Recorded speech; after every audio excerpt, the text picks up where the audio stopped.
December 1944. Palawan Island, Philippines. Daniel Crowley is an American soldier. He's 22 years old. He weighs 90 pounds. For the last 28 months, he's been building an airfield for the Japanese. With his bare hands. Barefoot. Wearing only a loincloth. On 600 calories a day. That's one bowl of maggot-infested rice. His friend, Marine Glenn McDowell, underwent an appendectomy. No anesthesia. No painkillers. They cut open his stomach while he was fully conscious. They survived this hell. But Crowley got lucky. He was transferred just a few weeks before that day. On December 14, 1944, the Japanese herded 150 of his fellow prisoners into trenches, doused them with aviation fuel, and set them on fire. Men burned alive. Those who tried to escape were mowed down by machine guns. Those who begged to be killed, the Japanese laughed and burned them piece by piece. First one foot, then the other, then their hands. 139 men died. 11 survived. And that evening, Japanese officers threw a celebratory party to commemorate the massacre. Daniel Crowley wasn't there that day, but he built that airfield.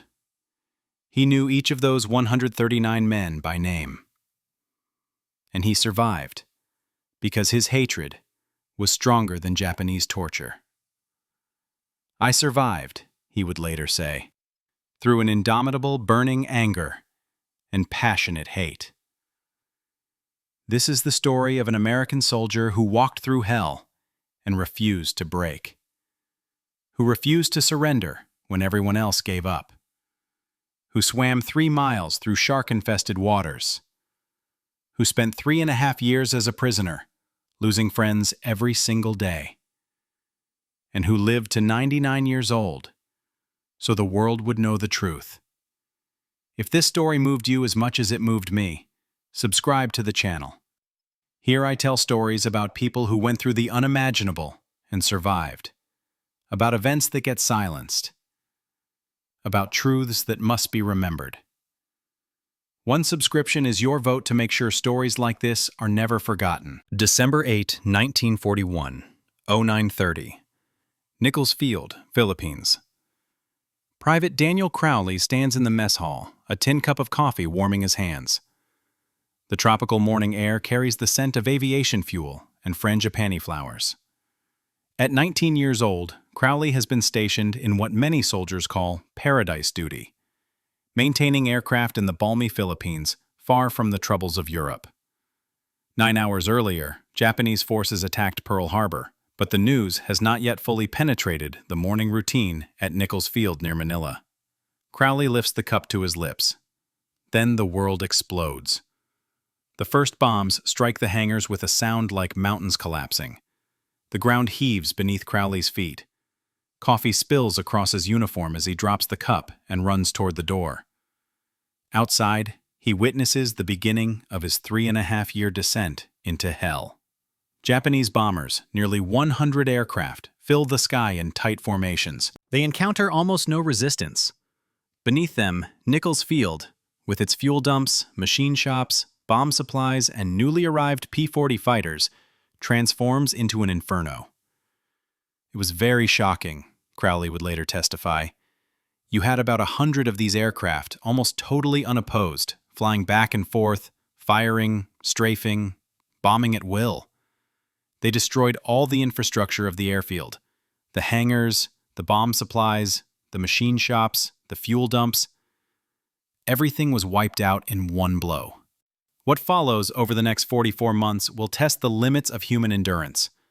Crowley will fight at Bataan, swim shark-infested waters to Corregidor, survive the hellish conditions of Cabanatuan, build a death trap airfield on Palawan Island, and endure the nightmare of a Japanese hellship. His story, documented through military records, sworn testimony, and decades of interviews, reveals the systematic brutality of the Japanese prisoner of war system and the extraordinary resilience of those who survived it. This is the true story of Daniel Crowley and the Palawan death camp, reconstructed exclusively from historical documents, survivor testimony, and official records. Every fact presented here is documented. Every horror described actually occurred. December 8, 1941. When the bombs stop falling on Nichols Field, Crowley surveys the devastation. Every hangar lies in ruins. Fuel storage tanks burn with flames reaching hundreds of feet into the sky. The machine shops have been reduced to twisted metal. Aircraft that had been ready for takeoff now exist only as smoldering wreckage. Crowley had been assigned to an anti-aircraft position, a vintage World War I Lewis gun with 90-round magazines prone to jamming. Against the high-altitude Japanese bombers, it proves useless. They had assigned me to a so-called anti-aircraft machine gun that was a vintage World War I model Lewis gun, he recalled. It had 90-round magazines sitting on top, and it would jam easily. The attack on Nichols Field is part of a coordinated Japanese assault across the Philippine archipelago. At Clark Field, 60 miles north of Manila, the situation proves even more catastrophic. Despite having 9 hours warning after Pearl Harbor, American commanders had failed to disperse their aircraft. The Japanese catch most of the B-17 Flying Fortresses and P-40 fighters on the ground. By the end of December 8, 1941, the Far East Air Force, America's aerial defense of the Philippines, has ceased to exist as an effective fighting force. The Japanese now control the skies. For Crowley and every American serviceman in the Philippines, the nightmare has just begun. December 22, 1941. The main Japanese invasion force lands in northern Luzon. With no air support and inadequate supplies, General Douglas MacArthur orders all forces to retreat to the Bataan Peninsula, implementing the long-standing War Plan Orange. The plan calls for holding Bataan until the Navy can bring reinforcements. Those reinforcements will never come. Crowley and his fellow airmen, now converted into infantry, join the retreat. They call themselves the Battling Bastards of Bataan, commemorated in a poem they repeat like a prayer. We are the battling bastards of Bataan. No mama, no papa, no Uncle Sam. No aunts, no uncles, no nephews, no nieces. No pills, no planes, no artillery pieces. And nobody gives a damn. The troops are immediately placed on half rations. As supplies dwindle, portions shrink further. Crowley's unit survives on whatever they can scavenge from the jungle. Their cook becomes, in Crowley's words, a magician with making do. He would find things to put in the soup pot that you wouldn't question because he made it taste good, and it was something that filled your stomach, Crowley recalled. He was a master scavenger, snakes, monkeys, anything he could find for protein. But even the jungle's resources proved finite. It got to the point that there was nothing more to scavenge. We were in a state of slow but sure starvation. We were down to a skeleton-like state with the fat gone and the muscles withered. Disease ravages the ranks. Malaria, dengue fever, dysentery, beriberi. The hospitals, little more than open-air facilities, overflow with casualties. Without proper medicine, doctors and nurses can do little but watch men die. The fighting, however, continues with desperate ferocity. January-April 1942. Despite their deteriorating condition, the American and Filipino forces hold the Bataan Peninsula for 4 months, far longer than the Japanese anticipated. The enemy had expected to conquer the Philippines in weeks. Instead, they find themselves bogged down against starving men with obsolete weapons. Crowley fights with the Provisional Air Corps Infantry Regiment, former airmen pressed into ground combat with minimal training. They prove surprisingly effective. We repulsed one large landing, and there were several smaller ones, Crowley testified. We were lined up along the shore. Our armorers rigged 50 caliber aircraft machine guns so they could be cocked manually and be used as ground defense weapons. When the Japanese attempt a major amphibious landing, they meet a wall of fire. When the Japanese came in with that one attempt to land, it was estimated there were 60 barge loads of them. They were cut to pieces by these 50s. On the right flank, we lined up with our Springfield rifles. 5 shots with manual cocking with the bolt. The Japs that the 50s didn't get, we finished off with the rifles. These were the battles of the points. But the defenders cannot hold forever. On April 9, 1942, with his troops starving, diseased, and out of ammunition, Major General Edward King surrenders approximately 78,000 American and Filipino soldiers, the largest surrender in American military history. Many of the men refuse to accept the surrender. Crowley is one of them. April 9, 1942, night. As thousands of American and Filipino troops begin what will become known as the Bataan Death March, a forced 60-mile trek that will kill thousands through exhaustion, disease, and Japanese brutality, Crowley and several other soldiers make a different choice. They refuse to be captured. Hiding among the rocks along the shoreline, they wait until darkness falls completely. Then they slip into the waters of Manila Bay. Their destination? Corregidor Island, the American fortress 3 miles offshore that still holds out against the Japanese. The waters between Bataan and Corregidor are shark-infested. The currents run strong. Crowley and his companions swim in absolute darkness, clinging to whatever floating debris they can find. Life rafts, wooden planks, anything buoyant. 3 miles of shark-infested waters. Crowley makes it. On the beach at Corregidor, a guard from the 4th Marine Regiment greets the exhausted swimmers. "You're in the Marine Corps now," he tells them. But Corregidor is no sanctuary. It is merely another circle of hell. April-May 1942. Corregidor Island, nicknamed the Rock, sits at the entrance to Manila Bay. It is heavily fortified, with a network of tunnels that protect the hospital and general staff from constant Japanese bombardment.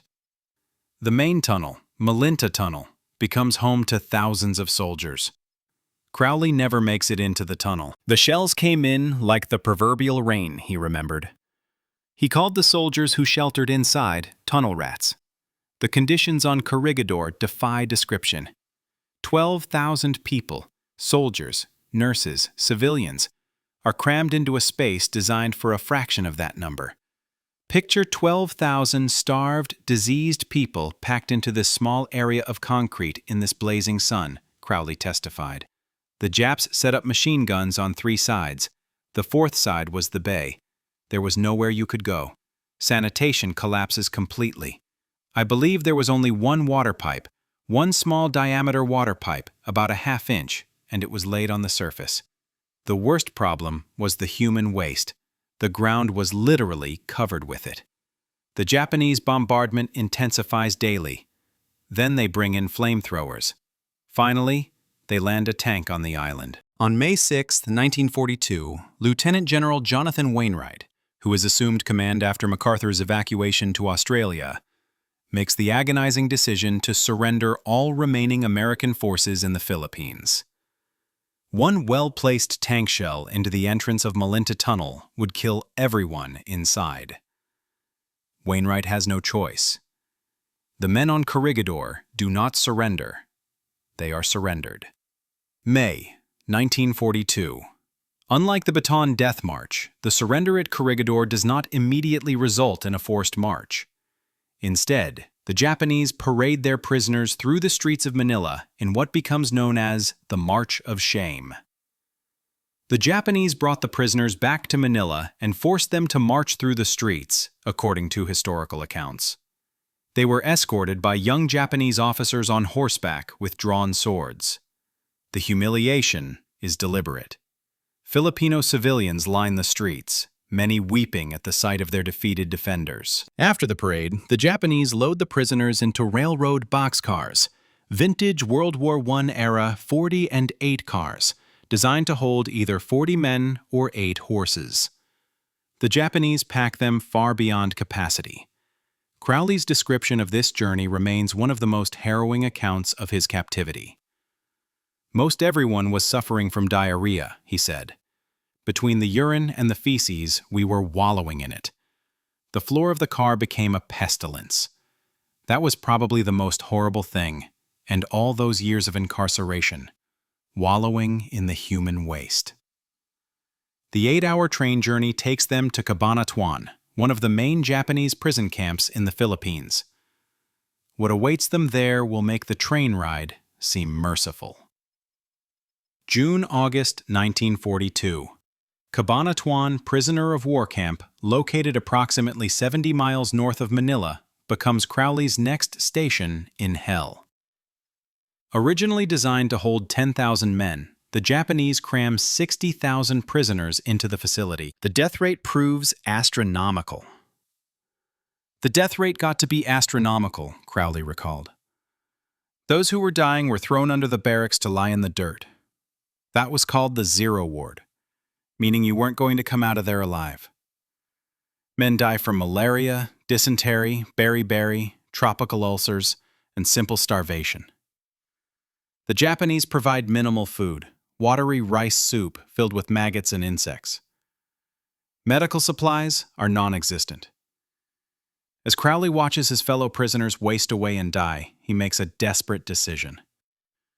When the Japanese call for volunteers for a work detail on Palawan Island, 350 miles to the south, Crowley raises his hand. He knows the work will be brutal, but he also knows that staying in Cabanatuan means a slow death.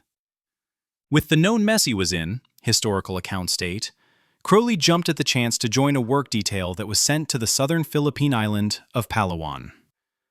On August 12, 1942, Crowley and 346 other American prisoners board transport ships bound for Palawan.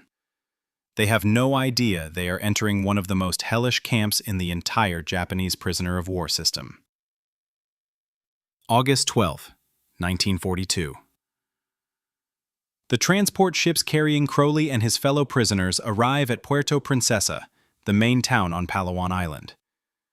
Palawan is the westernmost island in the Philippine archipelago, stretching 270 miles long and 15 miles wide, located on the western perimeter of the Sulu Sea. The prisoners are marched to an old Filipino constabulary barracks designated by the Japanese as Camp 10A. The facility consists of several dilapidated wooden buildings arranged in a U-shape around a central courtyard, with a dirt road lined by coconut trees leading to a stone entranceway. The camp commandant greets them personally. Captain Nagayoshi Kojima commands the 131st Airfield Battalion. The Americans quickly give him a nickname, the Weasel. He informs the new arrivals of their purpose. They are to build an airfield, using nothing but hand tools. The scope of the project is staggering. Clear a jungle area measuring 2,400 yards by 225 yards, then construct a concrete runway 1,530 yards long and 75 yards wide, with thickness of 8 inches. The only equipment available consists of axes, picks, shovels, wheelbarrows, and 2 small cement mixers. The Japanese expect the emaciated, disease-ridden prisoners to accomplish this through sheer manual labor. Work begins immediately. August 1942 to September 1944. For the next 28 months, Daniel Crowley and his fellow prisoners endure conditions that defy comprehension. The Japanese strip them of most clothing. They work barefoot, wearing only loincloths, under the brutal tropical sun. The daily routine begins before dawn. Prisoners are roused from their bunks and marched to the airfield construction site. There, they fell trees with axes, clear jungle vegetation with machetes, and level the ground with picks and shovels. They haul coral rock from nearby deposits, then crush it by hand into gravel. They pour concrete using the 2 small mixers, spreading it with improvised tools. They work 7 days a week. Daniel Crowley later summarized the conditions in testimony that would be used in war crimes trials. You worked, or you were beaten. If you objected, you were beaten to death. The food rations are criminally inadequate. Each prisoner receives a mess kit of wormy Cambodian rice and a canteen cup of soup made from camote vines, sweet potato stems, boiled in water. Those who cannot work have their rations cut by 30%. The starvation is calculated, deliberate. They survived on what was roughly 600 calories a day in the form of rice soup, historical records document. Under brutal slave labor and tropical heat, a human body requires 3,000 to 4,000 calories daily to maintain weight. The prisoners receive less than a fifth of that amount. The results are predictable. The body stabilizes after a while, and all those who are going to die quickly, Crowley explained. So the death rate was at horrendous levels in the first 2 months. After about 6 months, weak from the lack of nutrition and water under the brutal slave labor, you were a living skeleton. The physical abuse at Camp 10A proves as systematic as the starvation. The Japanese guards, members of the 131st Airfield Battalion under Kojima's command, beat the prisoners daily using pick handles and rifle butts. Slappings and kickings are so routine, they barely merit notice. Lieutenant Sho Yoshiwara commands the garrison company. Lieutenant Ryoji Ozawa oversees supply. Master Sergeant Taiichi Deguchi acts as commander of the Kempeitai, the feared Japanese military police and intelligence unit. The Americans learned to fear the Kempeitai above all others. Historical records document specific incidents of brutality that illustrate the casual sadism of the guards. In December 1942, 6 American POWs are caught stealing food. Their punishment is elaborate in its cruelty. They are tied to coconut trees in the compound. Guards beat them with clubs. Then they whip the men with wire. Then they beat them again with wooden clubs 3 inches in diameter. After this initial session, the 6 men are forced to stand at attention while a guard beats them unconscious. When they regain consciousness, the beatings resume. A Japanese private named Nishitani catches 2 Americans taking green papayas from a tree in the compound. The men are hungry, starving in fact, and the papayas represent a few precious calories. Nishitani's response: he breaks both men's left arms with an iron bar. His fee for this service is 10 cigarettes from the victims. Escape attempts are met with summary execution. The Japanese make examples of any prisoner who tries to flee, ensuring that all other prisoners witness the consequences. If you didn't jump and work your ass off when you were ordered to, Crowley testified, they'd just beat you to death if they wanted to. At the very least, they'd beat you to pulp. Medical care at Camp 10A ranges from inadequate to non-existent. The prisoners suffer from malaria, scurvy, pellagra, beriberi, tropical ulcers, and various other tropical diseases. Injuries from the brutal work and the constant beatings go untreated. One case stands out in the historical record for its sheer horror. Marine Private First Class Glenn McDowell of Des Moines, Iowa, one of Crowley's fellow prisoners, develops appendicitis. In normal circumstances, appendicitis requires prompt surgical intervention. Without it, the appendix can rupture, causing peritonitis and almost certain death. At Camp 10A, McDowell undergoes an appendectomy, without anesthesia, without infection-fighting drugs. The surgery is performed by fellow prisoners with medical training, using whatever improvised tools they can find. McDowell survives, though how he endures the pain of having his abdomen cut open while fully conscious remains incomprehensible. In January 1944, a miracle seems to occur. Red Cross packages finally arrive at Camp 10A. The packages contain food, medicine, and other supplies desperately needed by the dying prisoners. But the Japanese have other plans. When Red Cross supplies finally were received in January 1944, historical records document, the enemy had removed the medicines and drugs from the parcels for their own use. The Japanese steal the medicine from starving, dying prisoners. The packages arrive empty of anything that could actually save lives. By early 1944, Crowley barely resembles the 19-year-old private who had enlisted in the Army Air Corps hoping to see the world. Nearly 2 years of starvation, disease, and brutal labor have transformed him. "My beard was down to my waist," he recalled. "My hair was hanging over my shoulders. My skin was burned black from the sun." He develops a strategy for survival. Noting that men deemed medically unfit for labor receive lighter duty, though also reduced rations, Crowley begins to fake insanity. His appearance helps sell the act. Eventually, the camp doctor declares him unfit for labor. He feigned insanity, historical accounts note, and with the appearance to match it, the work camp's doctor eventually deemed him unfit for labor. Crowley later laughed at the memory, but the desperation behind the act reveals the impossible choices prisoners faced daily. Other prisoners find different methods of escaping the killing labor. One case, documented in historical records, stands out for its brutal practicality. A prisoner from Long Island offers a service to his fellow captives. For the price of 10 cigarettes, he will break their arms with a metal bar. These fellows would put their arm down on the stump and he'd shatter it with his metal bar, Crowley recalled. That was 10 cigarettes he charged. A shattered arm means no work. No work means avoiding the airfield. In the calculus of Camp 10A, a deliberately broken bone represents a survival strategy.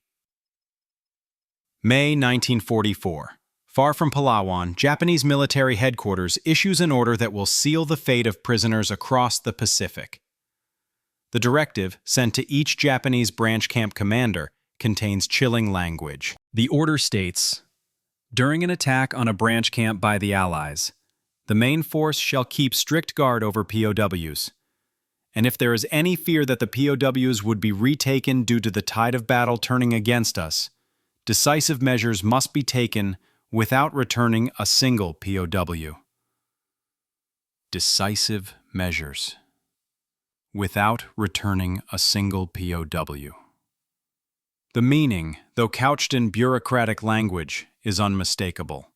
If the Allies advance, the prisoners are to be killed. All of them. A later, more explicit version of the order clarifies any remaining ambiguity. Whether they are destroyed individually or in groups or however it is done, with mass bombing, poisonous smoke, poisons, drowning, decapitation, or what, dispose of them as the situation dictates. In any case, it is the aim not to allow the escape of a single one, to annihilate them all, and not to leave any traces. The prisoners at Camp 10A know nothing of this order, but some sense that something terrible is coming. February-March 1944. After nearly 18 months building the airfield at Palawan, Crowley receives unexpected news.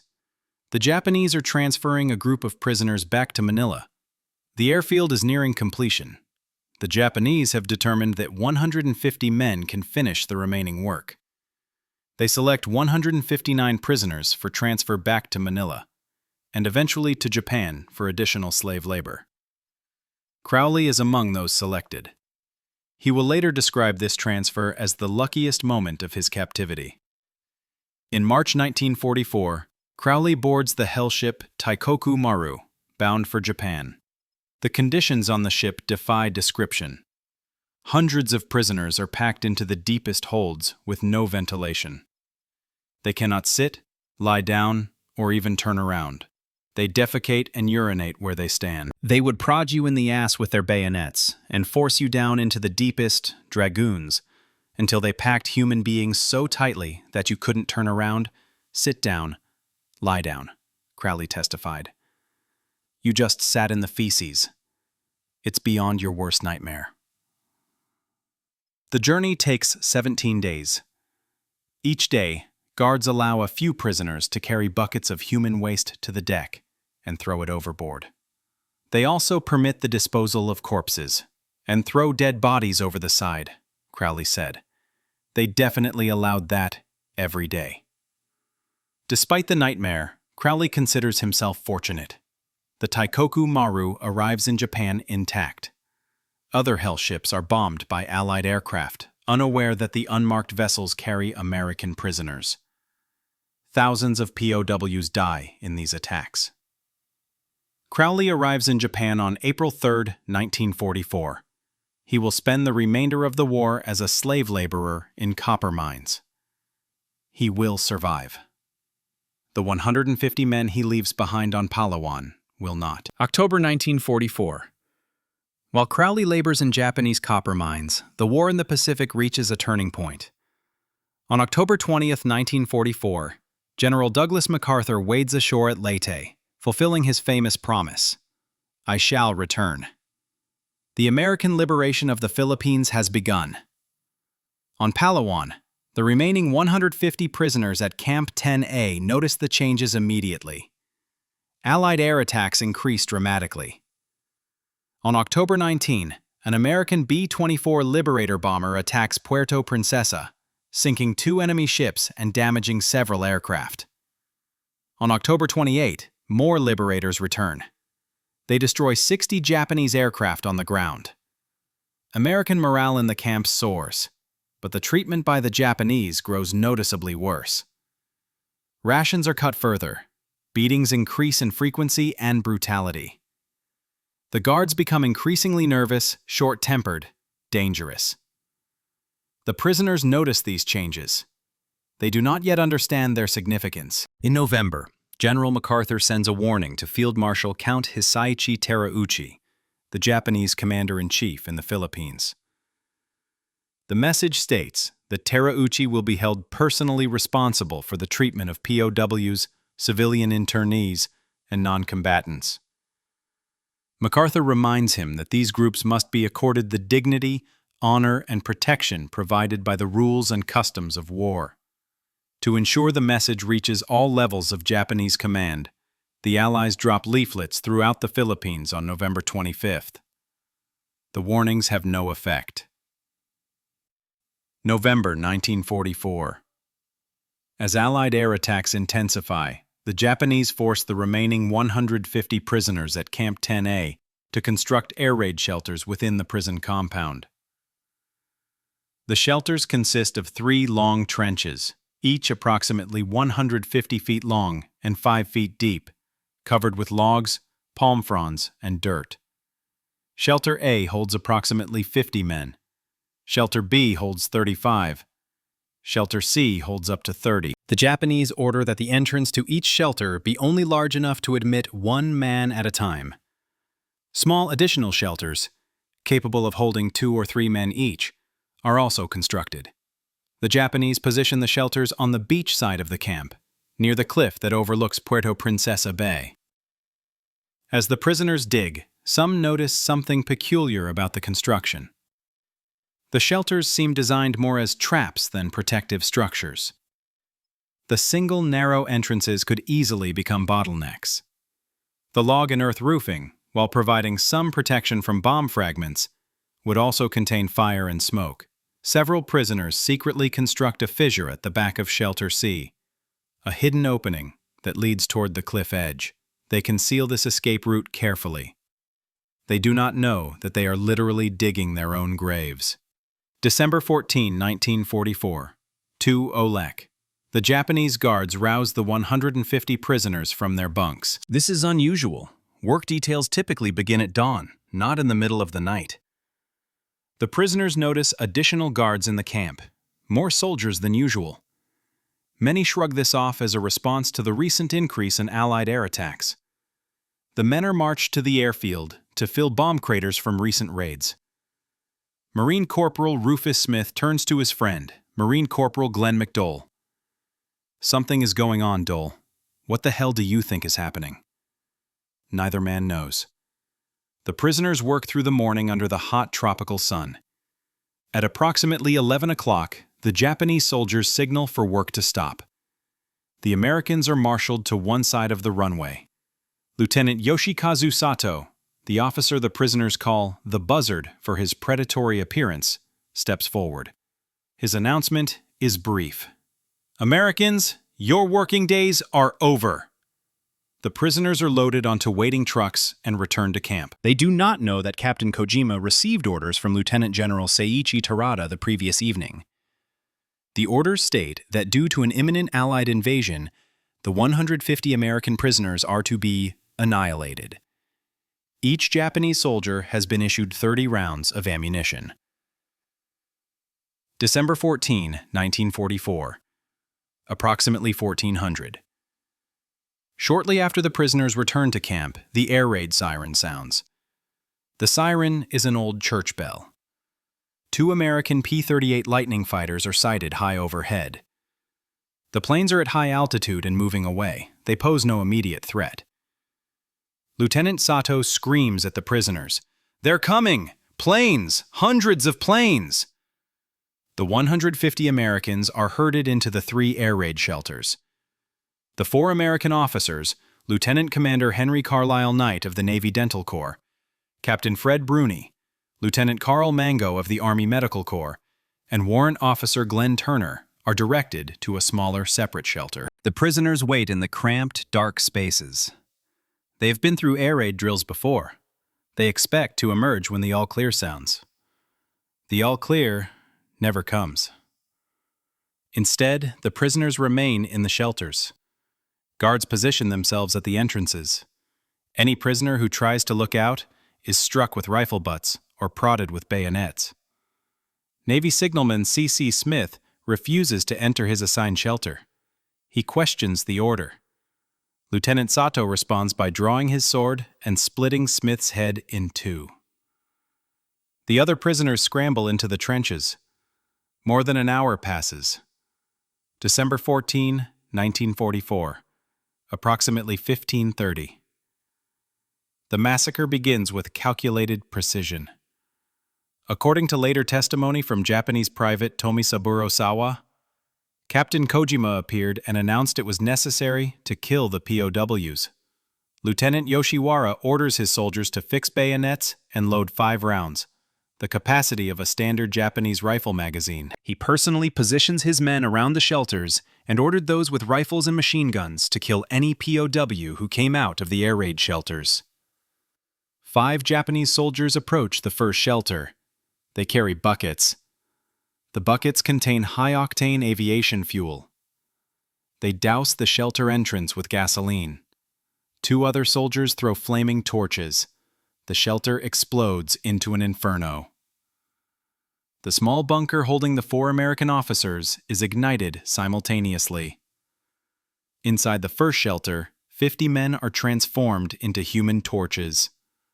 The screams begin immediately. Inhuman shrieks of men burning alive. The aviation fuel ignites clothing, hair, skin. The flames consume available oxygen. Men suffocate even as they burn. Those who attempt to escape through the narrow entrance are met with machine gun fire. Guards shoot the burning men as they emerge. Dead and wounded bodies pile up in the entrance, trapping others inside. Lieutenant Carl Mango, the Army Medical Corps officer, breaks through the flames. His clothes are burning. He runs toward the Japanese, pleading with them to stop. "Use some sense!" he screams. They machine gun him down. The scene repeats at the second shelter. The Japanese ignite it with the same methodical process. Buckets of gasoline, flaming torches. Grenades are thrown into the entrance. Machine guns fire into the screaming mass of burning flesh. Lieutenant Yoshiwara stands among his men, shouting encouragement. "Shoot them! Shoot them!" The air fills with the stench of burning human flesh. Black smoke rises into the tropical sky. The screams of dying men mingle with the laughter of Japanese soldiers. December 14, 1944. The timing of the attack proves crucial. The Japanese begin with Shelter A, located deep inside the camp. They move to Shelter B. By the time they turn their attention to Shelter C, the men inside have received a few precious seconds of warning. Marine Sergeant Rufus Smith, inside Shelter C, hears the screams from the other shelters. He sees burning men running toward the compound fence. He understands immediately what is happening. "The men in the first trench are being murdered," he shouts. The 30-odd men in Shelter C begin digging frantically. They had prepared for this, not consciously, but some survival instinct had led them to create that hidden fissure at the back of the trench. Now they claw at the earth with desperate strength. Before the Japanese can ignite Shelter C, approximately 24 men dig themselves out through the concealed exit. They emerge behind the shelter, near the cliff that drops 60 feet to the rocky beach below. They tear through the barbed wire fence. Their hands and bodies are slashed by the razor-sharp wire. Blood streams from dozens of wounds. The cliff face drops away beneath them. They jump, slide, fall. 60 feet down to the rocks and water below. Bones break. Ankles shatter. But they are out of the camp. Marine Private First Class Glenn McDowell, the man who survived the appendectomy without anesthesia, escapes through the wire. He hides in the camp garbage dump, burying himself in refuse. Marine Sergeant Doug Bogue tumbles down the cliff. A rifle bullet tears through his thigh during the descent. He lands among the rocks at the water's edge.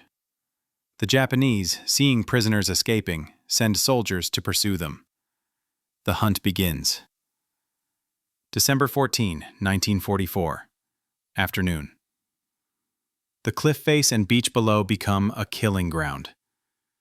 Japanese soldiers pursue the escaped prisoners with methodical cruelty. The Americans hide among the rocks and vegetation, but one by one the Japanese find them.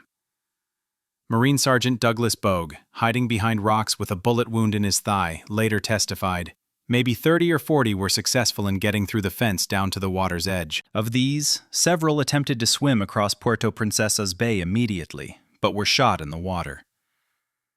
I took refuge in a small crack among the rocks, where I remained, all the time hearing the butchery going on above. The sounds are unmistakable. Gunshots, screams, explosions of dynamite that the Japanese use to flush prisoners from hiding places." Bogue continues, "The stench of burning flesh was strong.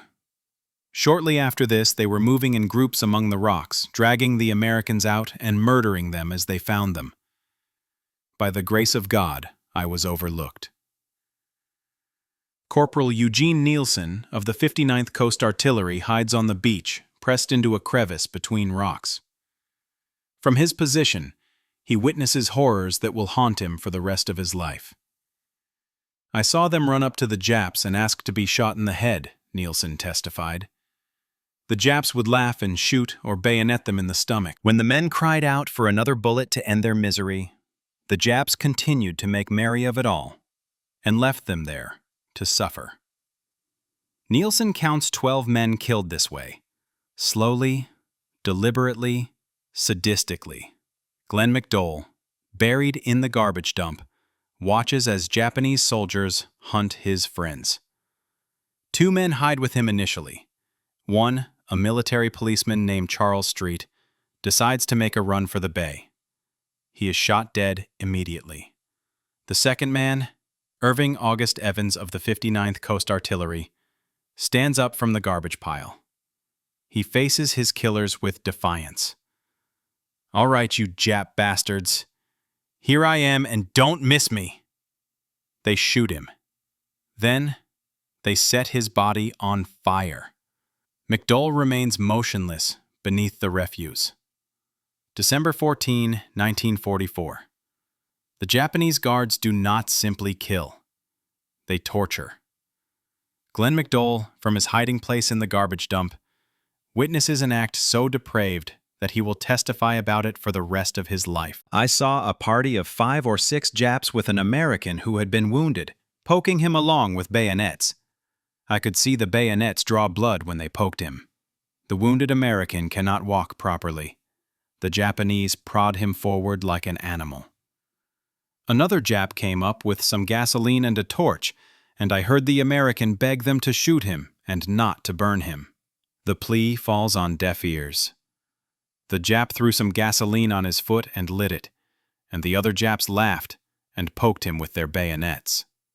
The man screams as his foot burns, but the torture is not finished. Then they did the same thing to his other foot and to his hand. When the man collapsed, the Japs then threw the whole bucket of gasoline over him, and he burst into flames. The Japanese soldiers stand around the burning man, laughing. This scene repeats across the beach. Wounded Americans beg for quick deaths. The Japanese respond with prolonged torment. They have time. They have gasoline. They have bayonets. The butchery continues throughout the afternoon. December 14, 1944, late afternoon. As incredible as it seems, the hunt pauses for a mundane reason. The dinner bell sounds. The Japanese soldiers abandon their pursuit of the surviving Americans. Hot food awaits them in the camp mess hall. They leave the beach littered with corpses and the nearly dead. Corporal Eugene Nielsen, who has been partially buried by a Japanese soldier kicking at what he assumes is another dead American, remains motionless. The enemy soldier had begun to uncover Nielsen's body when the dinner call interrupted him. Nielsen later testified, "Just then the Japanese soldiers heard the dinner call and abandoned their murderous pursuit in favor of hot food." The pause gives the surviving Americans precious time. Several prisoners hide in a sewage outlet pipe that extends from the camp to the bay. When Japanese soldiers shine lights into the pipe, searching for survivors, the Americans duck underwater, breathing through the small airspace at the top of the pipe. They are not discovered. As darkness falls, the survivors prepare for the swim of their lives. Puerto Princesa Bay stretches 5 miles across. The water is shark-infested. The men are wounded, burned, exhausted. But the alternative is certain death. December 14 through 15, 1944. Night. Under cover of darkness, the surviving Americans slip into the waters of Puerto Princesa Bay. They are in terrible condition. Most have been shot, burned, or bayoneted. Their bodies are slashed from the barbed wire. They have not eaten since morning. They are dehydrated and exhausted. But they swim. Marine Sergeant Rufus Smith enters the water with severe burns and wounds. He swims through the darkness, stroke after stroke, mile after mile. Halfway across the bay, he feels something brush against his leg. Then, the shark attacks. The shark bites into Smith's left arm and shoulder. The pain is excruciating. Blood fills the water around him. Smith fights off the predator, somehow continuing to swim despite the wounds. He makes it to the opposite shore. Of the approximately 30 to 40 men who escaped from Camp 10A, only 11 survived the massacre, the beach hunt, and the swim. The exact number may never be known with certainty. The 11 survivors are Marine Corporal Glenn McDowell, Marine Sergeant Douglas Bogue, Marine Sergeant Rufus Smith, Corporal Eugene Nielsen of the 59th Coast Artillery, Radioman First Class Joseph Barta, Corporal Elmo Mo Deal, and 5 others. One more Marine, Private First Class Donald Martin, successfully swims the bay. He reaches the southern shore but turns north instead of south, away from the direction taken by the other survivors. He is never seen again. 139 Americans are dead, burned alive, shot, bayoneted, buried alive, drowned. 11 survive. December 1944, January 1945. The survivors who reach the southern shore of Puerto Princesa Bay collapse on the beach. They are near death, wounded, burned, exhausted, dehydrated, starving. But they are not alone. Filipino civilians from the Awahig penal colony find the Americans. Several officials at the colony are involved with the local resistance movement, guerrillas who have been fighting the Japanese occupation since 1942. The Filipinos risk their lives to save the Americans. "Hey, Joe!" a Filipino calls out to Glenn McDowell, finding him on the beach. "You a POW?" McDowell responds weakly, "I was, but no longer." The Filipinos carry the men who cannot walk. They take them to huts, clean their wounds, feed them fish and rice bread. McDowell later describes it as the most wonderful fish and rice bread I had ever tasted. The local guerrillas, operating under the command of Nazario Mayer, take custody of the survivors. They provide medical treatment, food, and protection. Joseph Barta, who has wandered the jungle alone for 10 days, is hidden in a well when Japanese patrols come searching. A local healer treats his wounds with a solution of boiled guava leaves, applied with a gray chicken feather. The Filipinos organize evacuation through their network of guerrillas, coast watchers, and radio operators. Flash messages are sent to the 6th Military District Headquarters, then relayed to General MacArthur's headquarters.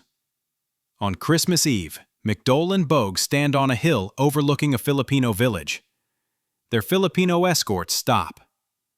In almost perfect English, they sing "God Bless America."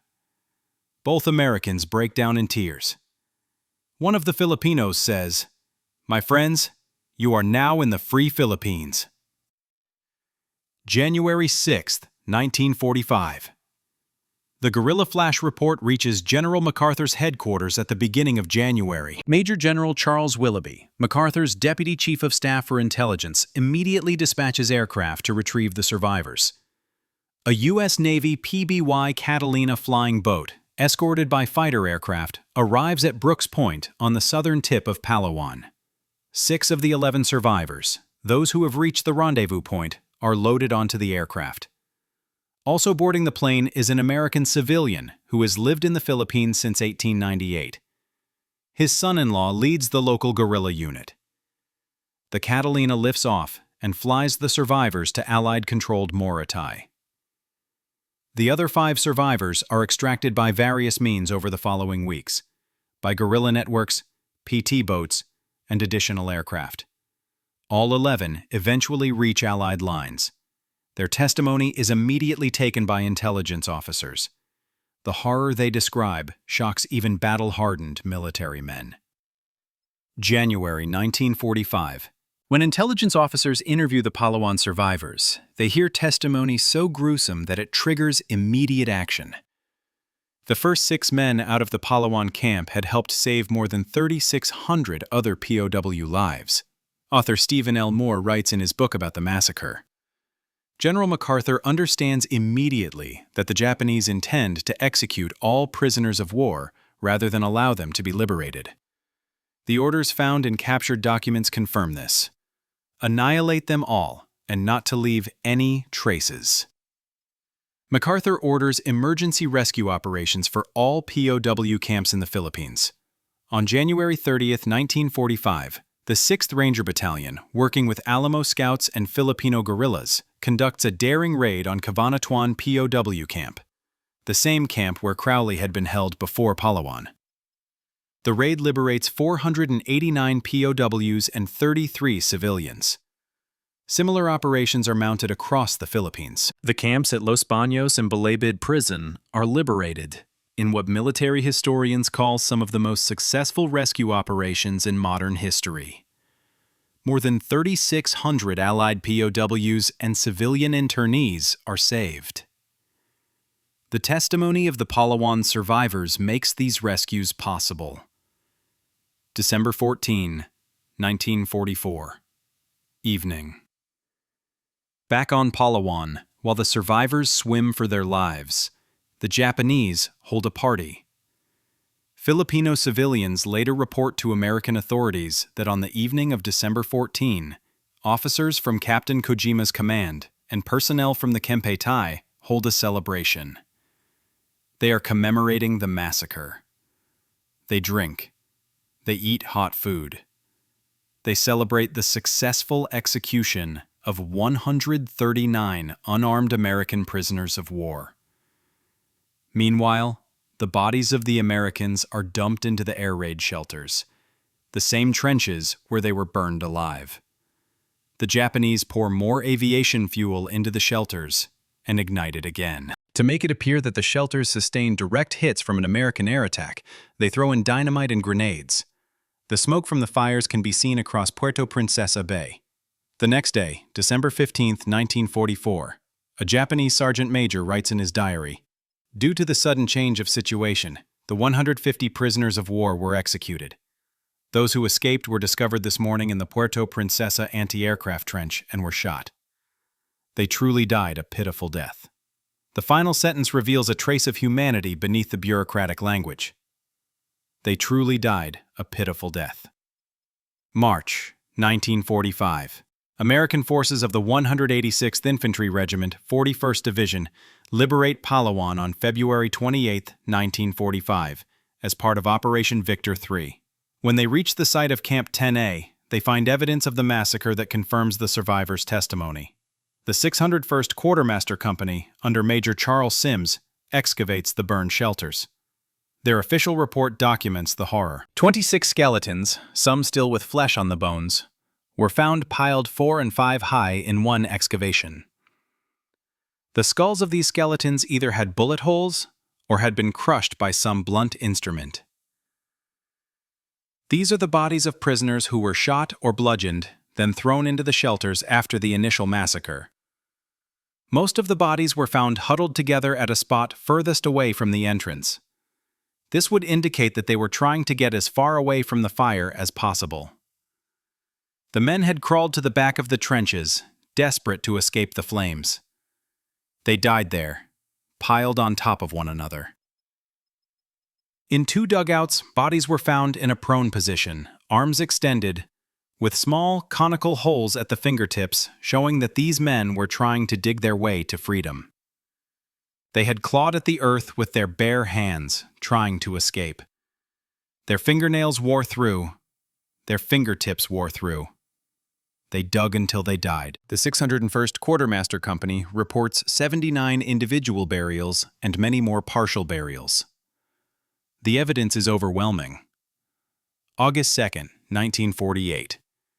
3 years after the end of the war, the Palawan Massacre trial begins in Yokohama, Japan. General MacArthur controls the war crimes trials in the Pacific Theater.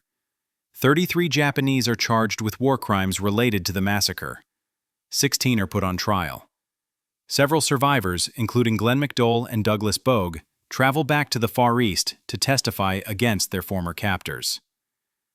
Sergeant Bogue, during the trial, admits to physically striking one of the accused, Superior Private Tomisaburo Sawa, multiple times while Sawa was confined in his prison cell after the war. When asked why he struck the prisoner, Bogue replies, "For the same reason you're going to hang him." Sawa had admitted in sworn testimony that he participated in the massacre by killing at least 3 American POWs. His sentence? 5 years hard labor, reduced by 13.5 months for time served. The results of the trial prove deeply unsatisfying. Lieutenant General Seiichi Terada, the commanding general of the 2nd Air Division who ordered the massacre, is sentenced to life imprisonment. Master Sergeant Taiichi Deguchi, the Kempeitai commander, is sentenced to death by hanging. This sentence is later commuted to 30 years imprisonment by General MacArthur. Toru Ogawa, a company commander charged with causing the deaths of 138 prisoners, receives 2 years hard labor, reduced by 9.5 months for time served. Tomisaburo Sawa receives 5 years. Others receive sentences ranging from 2 to 12 years. 6 of the 16 are acquitted entirely. The primary perpetrators, Lieutenant Yoshikazu Sato, the Buzzard, Captain Nagayoshi Kojima, the Weasel, and Lieutenant Sho Yoshiwara, are never found. They disappeared during the battle for the Philippines, presumably killed in action. On December 31, 1958, all Japanese war criminals still in prison are released under a general amnesty. Less than 14 years after burning 139 men alive, laughing while they did it, the perpetrators are free. The final accounting of the Palawan Massacre. 139 American prisoners of war murdered on December 14, 1944. 11 survivors who escaped and lived to tell their story. The dead include soldiers, sailors, airmen, and Marines. They are members of the 59th Coast Artillery, the 4th Marines, and various other units. Some had survived the Bataan Death March. Others had defended Corregidor. All had survived years of brutal captivity, disease, and starvation. They died within months, perhaps weeks, of liberation. In 1952, the remains of 123 of the victims are transferred from Palawan to Jefferson Barracks National Cemetery near St. Louis, Missouri. They are buried in a mass grave. Today, a monument stands on Palawan at the site of the massacre. The monument lists the names of all the American POWs. At its top stands a sculpture of an emaciated American man in chains, rising from flames. The sculpture symbolizes both the horror of the massacre and the miracle of those 11 survivors.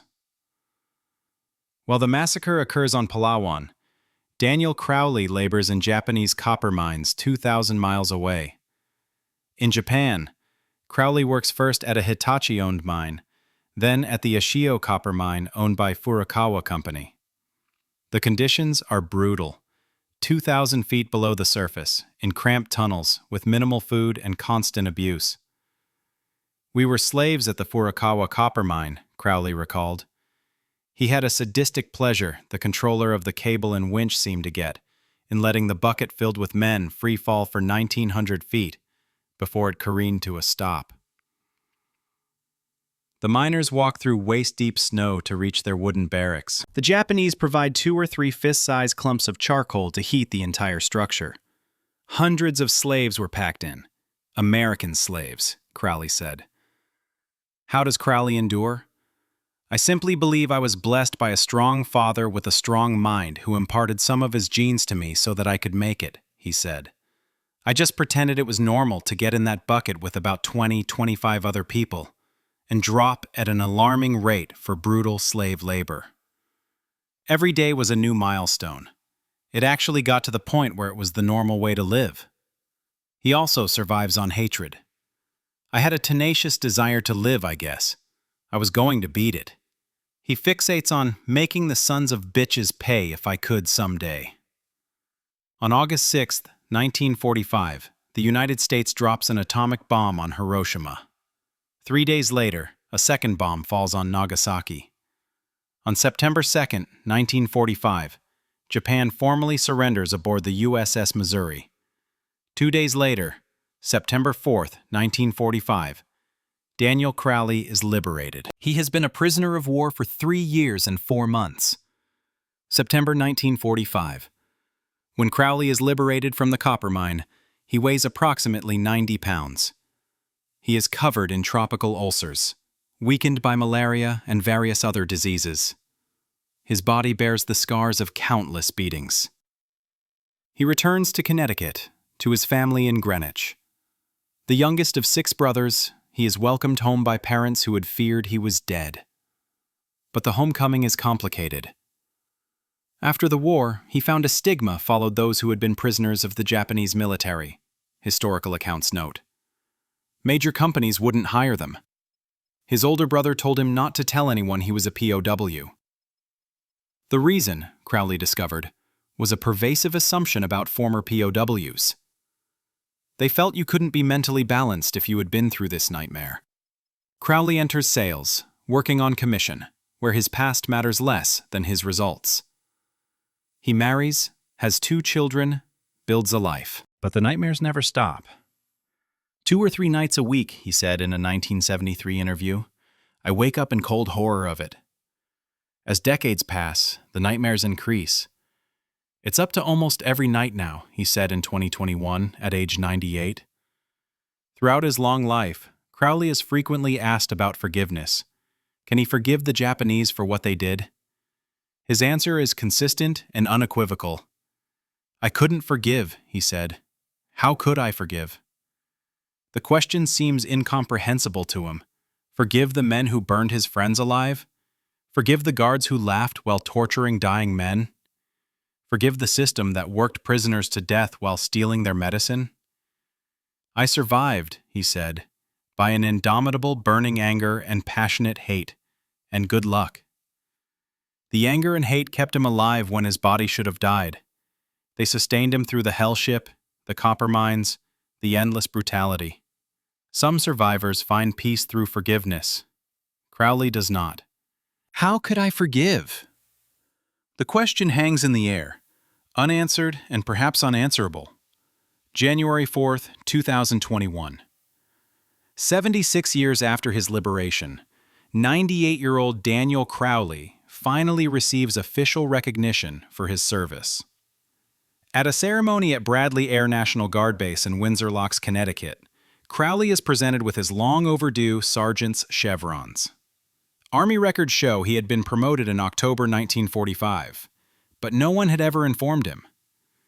He also receives a Prisoner of War Medal and a Combat Infantryman Badge, honors earned through his actions at Bataan, Corregidor, and throughout his captivity. The Honorable Gregory Slavonic, performing the duties of the Undersecretary of the Navy, presides over the ceremony. I have to say that to be able to do this today is a rare and humbling opportunity, Slavonic says.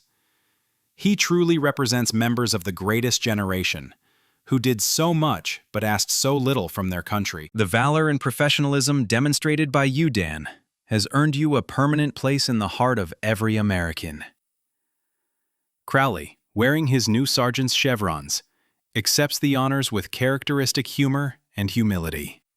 Courage means to me that when the time came that you were called upon to do the right thing, you did it, he says. Epilogue. Daniel Crowley's story is both unique and universal. Unique in its specific details, the particular horrors he witnessed, the specific camps he endured, the individual moments that define his experience. Universal in what it reveals about human capacity for both cruelty and resilience. He survived the bombing of Nichols Field, the battles of Bataan, the swim to Corregidor, the fall of the Rock, the nightmare of Cavanatuan, 18 months of slave labor on Palawan, a hell-ship journey to Japan, and 15 more months in copper mines. He survived starvation, disease, torture, and systematic brutality. He survived by luck, by determination, by hatred, and by some inexplicable force that keeps certain men alive when all logic says they should die. The 139 men who died in the Palawan Massacre were not so fortunate. They had survived everything Crowley had survived, except for that final horror. They died within months of liberation, burned alive by men who celebrated their deaths with a party. Their story, and Crowley's story, stands as testimony to both the depths of human depravity and the heights of human endurance. In 2009, a monument was erected on Palawan, listing the names of all who died there. At its top, a sculpture of an emaciated man rises from flames, a powerful symbol of suffering and survival. The surviving prisoners went on to live full lives. Glenn McDowell became a law enforcement officer in Iowa, wrote his memoir, Last Man Out, and spent his final years speaking about the massacre so that the men who died would not be forgotten.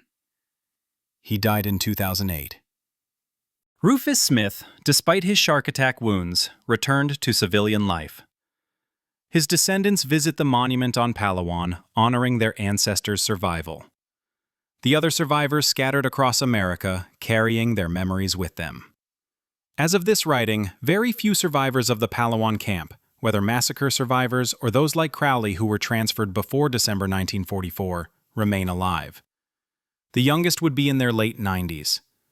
The generation that witnessed these horrors is passing. But their testimony remains. The documents, the interviews, the court records, the military reports, all preserved in archives and museums. The monument on Palawan stands. The mass grave at Jefferson Barracks receives visitors. And the story, terrible and true, endures. This is what happened. This is what men did to other men. This is what some survived and many did not. Let no one forget. Let no one say it did not happen. The evidence is overwhelming. the testimony is sworn. The graves are real. 139 men burned alive. 11 survivors. One airfield, built on bones and blood. And one man, Daniel Crowley, who lived to tell the story. He lived to be 99 years old, dying after a long life filled with nightmares of what he witnessed, and gratitude for having survived. I had a tenacious desire to live, he said. He lived. They died. Remember them all. All facts presented in this narrative are drawn from these and similar documented sources. Where direct quotations appear, they are taken from sworn testimony, official interviews, or published accounts by the individuals quoted. The horror of the Palawan Massacre lies not only in its brutality, but in its deliberate nature. This was not combat. This was not the chaos of battle. This was the systematic execution of unarmed, starving prisoners who had already surrendered years before. The Japanese soldiers who burned these men alive, who laughed as they tortured them, who celebrated afterward with a party, made a choice. They chose cruelty over mercy. They chose murder over honor. They chose to become monsters. And Daniel Crowley, by the accident of being transferred weeks before the massacre, lived to bear witness to what they had done.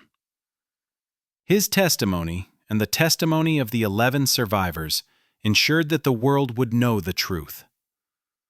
The Palawan Massacre represents one of the worst atrocities committed against American prisoners of war in the Pacific theater of World War II. It stands alongside the Bataan Death March and the Hellship disasters as evidence of the systematic brutality of the Japanese military's treatment of captured Allied soldiers. But it also stands as testimony to the extraordinary courage of men like Daniel Crowley, who survived through determination, anger, and an indomitable will to live.